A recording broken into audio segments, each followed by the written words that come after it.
Good morning class 11। आज हम chapter number 3 physical fitness wellness and life style के बारे में पढ़ेंगे। जो physical fitness wellness and life style है, उसके टॉपिक नंबर 3 हमारा है components of health related fitness, यानी हेल्थ से जो रिलेटेड जो फिटनेस है उसके कौन कौन से कंपोनेंट्स हैं उसके बारे में। पहला है कार्डियोवास्कुलर एंडोरेंस, दूसरा है मस्कुलर स्ट्रेंथ, तीसरा है मस्कुलर एंडोरेंस, चौथा है फ्लेक्सिबिलिटी और पांचवा है बॉडी कंपोजिशन। ठीक है, ये चीज़ है। तो हम लोग सबसे पहले पढ़ेंगे कार्डियोवास्कुलर एंड्योरेंस। कार्डियोवास्कुलर एंड्योरेंस क्या होता है? कार्डियो मतलब हमारे हार्ट से रिलेटेड, जिसे बोलते हैं हृदय वाहिका, और एंड्योरेंस का मतलब सहन क्षमता। सहन क्षमता मतलब आपके पास कितनी सहन क्षमता है आपके, उसके बारे में। देखो, कार्डियोवास्कुलर एंड्योरेंस व्यक्ति की वह शारीरिक योग्यता होती है जिसके परिणाम स्वरूप वह लंबी अवधि तक कोई एरोबिक एक्सरसाइज कंटिन्यू या मतलब जारी रख सके, उसको कहते हैं कार्डियोवास्कुलर एंड्योरेंस। दूसरे शब्दों में हम ये भी कह सकते हैं कि मतलब जो कार्डियोवास्कुलर एंड्योरेंस है वो हमारा जो हार्ट है और जो हमारे लंग्स है और वो हमारे जो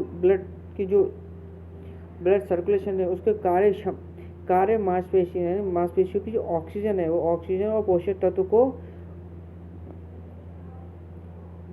तत्व को पूर्ति करने, यानी जो भी चीज़ चाहिए होता है उसको पूरा करने की योग्यता तथा उन मांसपेशियों को व्यायाम को जारी रखने की योग्यता होती है।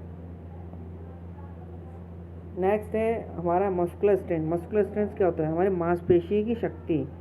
तो मांसपेशी शक्ति मतलब मस्कुलर स्ट्रेंथ स्वास्थ्य से संबंधित पुष्टि का एक महत्वपूर्ण अंग है। वास्तव में मांसपेशी की जो छोटी छोटी क्रियाएं होती है, यानी एक्टिविटीज़ होती है, जैसे मान लो एरोबिक एक्टिविटीज़ हो गया, उसको जो एरोबिक एक्टिविटीज़ होता है उसको रेजिस्टेंस करना, किसके?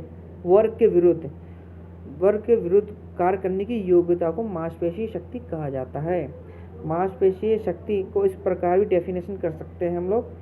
ये शक्ति वह मात्रा होती है जिसके हमारे जो मसल्स होते हैं वो या तो ग्रुप में होती है या एक में होती है। तो उस मांसपेशी शक्ति को ना पाउंड या डाइंस में मापा जाता है, यानी मेजरमेंट किया जाता है किससे? पाउंड और डाइंस में। ये पहले भी मैं बता चुका हूँ। तीसरा है हमारा है मस्कुलर एंड्योरेंस। मस्कुलर एंड्योरेंस का मतलब होता है हमारा मांसपेशी सहन क्षमता। देखो, मस्कुलर एंड्योरेंस को कई बार मांसपेशी यानी मस्कुलर एंड्योरेंस समझ लिया जाता है, जो कि सही नहीं है। मांसपेशी के बिना थकावट के जो किसी क्रिया मतलब किसी एक्टिविटी को करने की जो योग्यता होती है, एबिलिटी होती है, योग्यता को मांसपेशी सहन क्षमता कहा जाता है। वास्तव में मांसपेशी सहन क्षमता यानी मस्कुलर एंड्योरेंस किसी क्रिया यानी एक्टिविटी या एरोबिक एक्टिविटी को लंबी अवधि तक यानी लॉन्ग टाइम तक जारी रखने की योग्यता को भी कहा जाता है। ऐसी एक्टिविटी प्राय देखना चाहिए 15 सेकंड से लेकर के 90 सेकंड से कम अवधि तक ही होती है। मांसपेशी मतलब हमारा जो मस्कुलर एंड्योरेंस है वो क्या इस बात पर निर्भर करती है कि हमारे शरीर की धीमी गति में जो संकुचन मतलब करने वाले जो रेशे होते हैं लाल, उस रेशो का प्रतिशत कितना तथा रेशे को कितने अच्छी तरह से कर सकते हैं, ये चीज़ होता है। मान लो आप जॉगिंग कर रहे हो, साइकिलिंग कर रहे हो, या धीमी दौड़ कर रहे हो, डांस कर रहे हो, या आप 15 से 20 मिनट तक दौड़ रहे हो, ये चीज़ होता है, या आप रोप स्केटिंग कर रहे हो, ये चीज़। फिर आता है आपका है फ्लैक्सिबिलिटी। देखिए, फ्लैक्सिबिलिटी क्या होता है पहले ही बता चुके हैं। शरीर के जो जोड़ होते हैं, जॉइंट्स होते हैं, उस गति को आगे बढ़ाने के लिए, विस्तार को यानी आगे बढ़ाने को फ्लैक्सिबिलिटी कहा जाता है। यानी flexibility is the range of joints, ये पहले ही बता चुके हैं हम लोग। हालांकि फ्लैक्सिबिलिटी स्वास्थ्य मतलब हेल्थ से रिलेटेड है, लेकिन ये हमारे फिजिकल फिटनेस के उसमें आता है, एक महत्वपूर्ण अंग है।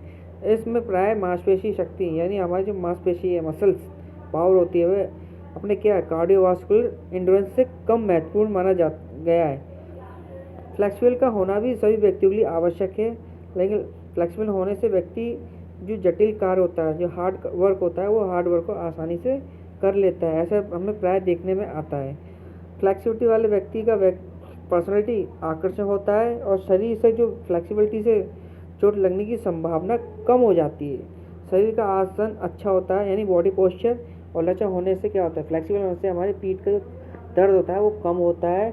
और कोई गति संबंधी जो कार्य करते हैं, ये गति मतलब मूवमेंट वाला, फास्ट स्पीड वाला, उसमें होना क्या होता है, बैलेंस बनाने में सहायक होती है, यानी सहायता करती है, हेल्प करती है।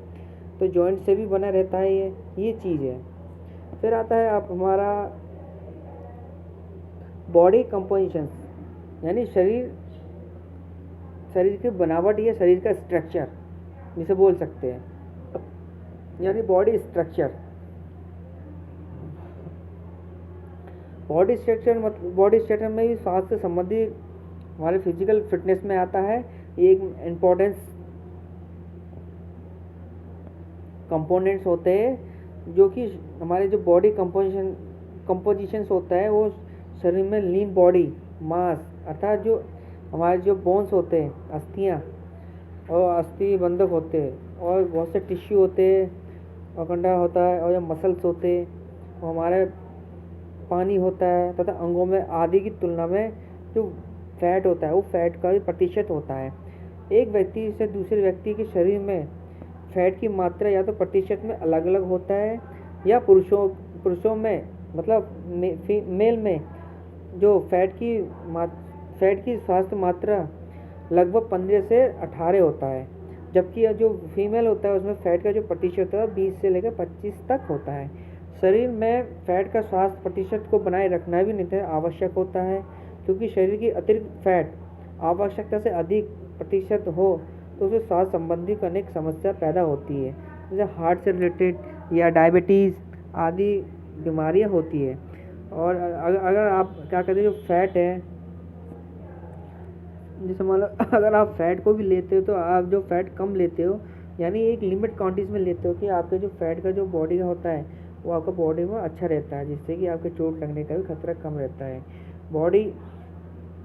गुड बॉडी कंपोजिशन ना होने के कारण हमारे क्या आत्मसम्मान, attitude, apprehension, poor body composition, depression, osteoporosis, ये ऐसी बीमारियां हो जाती है। यानी हमारी बॉडी का स्ट्रेस है। कभी आप देखना कोई ऐसे मोटे होते हैं लेकिन उनको वर्क करने में थोड़ा प्रॉब्लम होता है, लेकिन ज़्यादा जो मोटे होते हैं उनको थोड़ा देखते हुए सब लोग हंसने लग जाते हैं, या कोई अजीब से ऐसा देखने लग जाते हैं, लेकिन ऐसा नहीं होना चाहिए। इसलिए ये कह रहा है कि इसमें ऐसे हंसी के पात्र भी बन जाते हैं, ऐसा कुछ नहीं है। वैसे आप अपनी जो बॉडी है जो हेल्थ को अच्छे बना सकते हैं, हो सकते हो आप अपना फैट कम कर सकते हैं या लिमिट कर सकते हैं, जिसमें से आपका एरोबिक एक्सरसाइज हो गया, जॉगिंग हो गया, स्विमिंग हो गया, या वॉक हो गया, या साइकिलिंग हो गया, या क्रॉस कंट्री हो गया, या सीढ़ी होता है स्टेयर क्लाइंबिंग हो गया, वो चीज़ कर ले तो आपका जितना जो बॉडी जो फैट है वो कंट्रोल में आ जाएगा, जिससे कि आपका जो बनावट है, शारीरिक मतलब फिजिकल स्ट्रक्चर, बॉडी कंपोजिशन वो आपका ठीक हो जाएगा। बस यही आपका चैप्टर ख़त्म हो गया है, 3rd चैप्टर। इसके बाद नेक्स्ट चैप्टर अगले वीडियो में देखते हैं, हो सके तो स्कूल में पढ़ेंगे। Okay, thank you.